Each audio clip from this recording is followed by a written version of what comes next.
বাবা দেখো কত বড় মাছ। চলো না বাবা এই মাছটা কিনি। মারে, ওই মাছের মনে হয় মেলা দাম। ওই মাছ আমরা কিনতে পারবো না।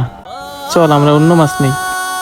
না না বাবা, আমি এই মাছটাই নিব। আমার এই মাছটাই পছন্দ হইছে। তুমি এবছরে আমার একটা বড় মাছও খাওয়াও নাই। এই মাছটা নেও না বাবা। বাবা কতগুলো রোজা গেল, সেহারিতে তুমি আমারে ভালো কোনো তরকারি দিয়ে ভাত খাওয়াও নাই, শুধু ডাল দিয়ে খাওয়াইছো। বাবা ডাল দিয়ে ভাত খেয়ে রোজা রাখতে আমার অনেক কষ্ট হয়। তুমি নেও না এই বড় মাছটা। মেয়েটা যখন এত করে বলতেছে, একটু জিজ্ঞেস করে দেখি এই মাছটার দাম কত। ভাই, এই মাছটার দাম কত? ভাই কোন মাছটার কথা বললেন? এই মাছটা? এই মাছটা আপনারা নিতে পারবেন? আর এই মাছটার দাম কত আপনারা জানেন? ভাই, আমার মেয়েটা এই মাছটা পছন্দ করছে, আপনি একটু দামটা বলেন না। ভাই শোনেন, আমি আপনাকে একটা কথা বলি, আপনি এই মাছের দাম না জিজ্ঞেস করে ওইখানে পুঁটি মাছ আছে ওইগুলো নিয়ে যান গা। আর তাছাড়া এই মাছ কিনতে পারবেন না। শুধু শুধু রোজা রমজানের মাস কথা বাড়ায়েন না, জানতো ভাই আপনি? ভাই, আপনি একটু দামটা বলেন না, যদি লইতে পারি। এই মেয়ে, আপনি তো আসলেই আসছে লোক। আপনারা বললাম যে এই মাছটা আপনি কিনতে পারবেন না, তারপরে শুধু শুধু আপনি মাছের দাম জিজ্ঞেস করতেছেন। আচ্ছা, এত করেই যখন বলতেছেন এই মাছের দাম 1200 টাকা, দেন টাকা দেন আর মাছ নিয়ে যান। কি ভাই, 1200 টাকা? ভাই, আমার কাছে তো এতগুলো টাকা নাই। হ্যাঁ, আমি এই কথাটাই তো বারবার আপনাকে বললাম যে আপনি এই মাছ নিতে পারবেন না, শুধু শুধু দাম কষাইতেছেন। কাছে আছেই তো মাত্র 200 টাকা। এই 200 টাকা দিয়ে কি মাছটা নিতে পারবো?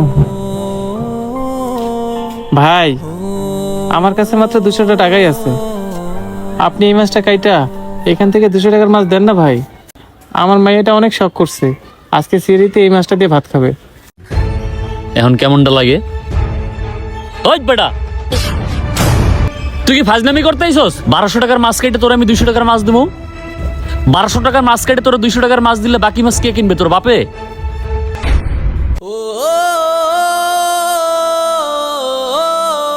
এই বেটা, তুই এখনো যাস না কা? যা যা যা, নাহলে কিন্তু দুমো একটা বাড়ি একবারে।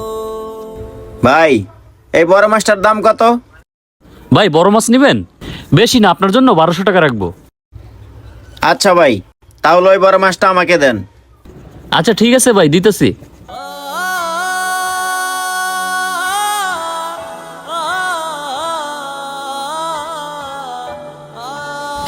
ভাই এই যে লন। কিরে, তুই এখনো যাস নাই? আরে ভাই, আপনি এখানে?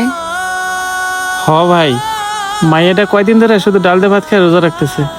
ডাল দিয়ে ভাত খেয়ে রোজা রাখতে মাইয়াটা অনেক কষ্ট হয়, তাই তো বাজারে আসছিলাম একটা মাছ কিনতে। ভাই ওর নেকা কথায় কান দিয়েন না। আরে বেটা, তুই এখানে দাঁড়ায় দাঁড়ায় আমার কাস্টমার নষ্ট করতেছিস কেন? যা সর। আরে ভাই, আপনি এই ভাইটার সাথে এরকম খারাপ ব্যবহার করতেছেন কেন? আরে ভাই, খারাপ ব্যবহার করবো না তো কি করবো? হ্যাঁ কয় হ্যাঁ 1200 টাকার মাছটা কাটতে 200 টাকার মাছ দিতাম। এখন আপনিই কোন, হ্যাঁ কি এই জায়গায় মাছ কিনতে আইছে? হ্যাঁ তো এই জায়গায় ফাইজলামি করতে। কি বলেন ভাই? আর ভাই, আপনি এই মাছটা কাইটা নেবেন কেন? পুরাটা নিয়ে নিলে তো পারেন। ভাই, আমার কাছে তো এতগুলো টাকা নেই, আমার কাছে আছেই মাত্র 200 টাকা। আর এই মাছটা তো মেলা দাম, আর এই মাছটা আমি নিতে চাইতাম না ভাই, কিন্তু আমার মেয়েটা না ওই মাছটা খাওয়ার জন্য অনেক বায়না করতেছে। তাই তো আমি ভাইটাকে বলছিলাম ওই মাছটা কেটে ওখান থেকে 200 টাকার মাছ দিতে। ভাই, ওনার কোনো দোষ নেই, আমারই ভুল হয়ে গেছে। আমাকে মতো গরিব মানুষের সাথে এত দামি মাছ যায় না। আর মা, চল আমরা আজকে পুঁটি মাছই কিনে নিয়ে যাই। আয় মা, পুঁটি মাছই ভালো হবে। এ ভাই দাঁড়ান।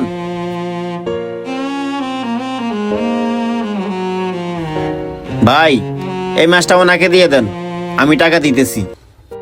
এই লন। ভাই, এই মাছটা আপনি নেন। এই মাছটা দিয়ে আপনার মেয়েকে ভাত খাওয়াইন। ভাই, এই মাছটা আমি নিতে পারবো না, আমার কাছে তো এতগুলো টাকা নেই। ভাই, আপনার কোনো টাকা দিতে হবে না। আপনার মেয়ে যেহেতু আশা করছে, আমি আপনার মেয়েকে এই মাছটা কিনে দিলাম। আমি অন্য একটা মাছ কিনে নিব ভাই। নেন ভাই, এই মাছটা আপনি নেন। ভাই, আপনাকে অনেক ধন্যবাদ। আজকে আপনার উসিলায় আমার মেয়েটা সিয়ারিতে এই বড় মাছটাতে ভাত খেতে পারবে ভাই। আচ্ছা ঠিক আছে ভাই, আপনি এখন যান।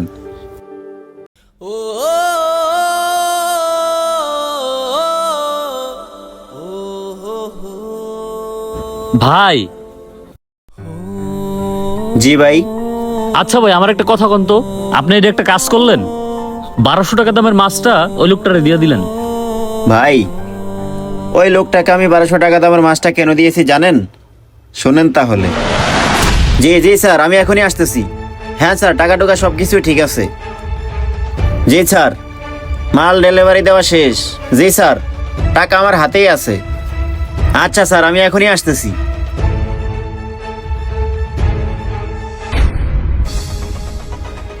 আরে লোকটা টাকাগুলো পড়ে গেছে, লোকটা মানে টের পায় নাই। এই ভাই, আপনার টাকা পড়ে গেছে। আরে টাকা পয়রা গেছে মানে? যাই দেখি তো। ভাই এই যে আপনার টাকা। ভাই, আপনি জানেন আপনি আমার কত বড় একটা উপকার করলেন? আজকে যদি আমি এই টাকাগুলো না পাইতাম তাহলে আমার চাকরিটা চলে যেত। আর সামনে ঈদ, এই সময় যদি আমার চাকরিটা চলে যেত তাহলে তো আমি বউ পোলাপান নিয়ে পথে বসে যেতাম। আর ঈদের আগে কোনো জায়গায় চাকরিও হতো না। ভাই, আপনাকে অনেক ধন্যবাদ আমাকে এই টাকাগুলো ফিরিয়ে দেওয়ার জন্য। ভাই ধন্যবাদ দিতে হবে না, এটা আমার কর্তব্য ছিল।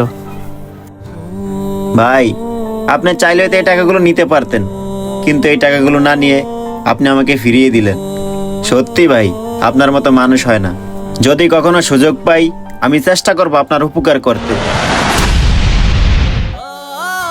এইবার বুঝছেন ভাই কেন আমি ওনাকে এই মাছটা কিনে দিছি, আর উনি কতটা ভালো মনের মানুষ হলে এমন একটা কাজ করতে পারে।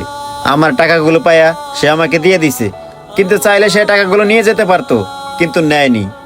অথচ দেখেন, তার কাছে এই সামান্য একটা মাছ কেনার টাকা ছিল না, কিন্তু তারপরও সে এতগুলো টাকা পেয়ে আমাকে দিয়ে দিল। এখন আপনিই বলেন আমি ওনাকে এই মাছটা কিনে দিয়ে কি ভুল করেছি? আর ভাই আরেকটা কথা, আমি আইসা যা দেখলাম আপনি ওনার সাথে যেভাবে খারাপ ব্যবহার করলেন, এই ব্যবহারটা করা আপনার উচিত হয় নাই। সত্যি ভাই, আপনি অনেক ভালো একটা কাজ করছেন। আর আসলে আমার ওই লোকটার সাথে খারাপ ব্যবহার করা একদম উচিত হয় নাই। আমি আল্লাহর কাছে মাপ চাচ্ছি, যাতে আল্লাহ তাআলা আমাকে ক্ষমা করে দেয়। আচ্ছা ঠিক আছে ভাই, এই নেন আপনার টাকাটা রাখেন। আমি এখন আসি। যারা সততার সাথে জীবনযাপন করে আল্লাহ তাআলা তাদের পুরস্কার কোনো না কোনো মাধ্যমেই দেয়। ভিডিওটি ভালো লাগলে অবশ্যই শেয়ার করে দিবেন। ধন্যবাদ সবাইকে।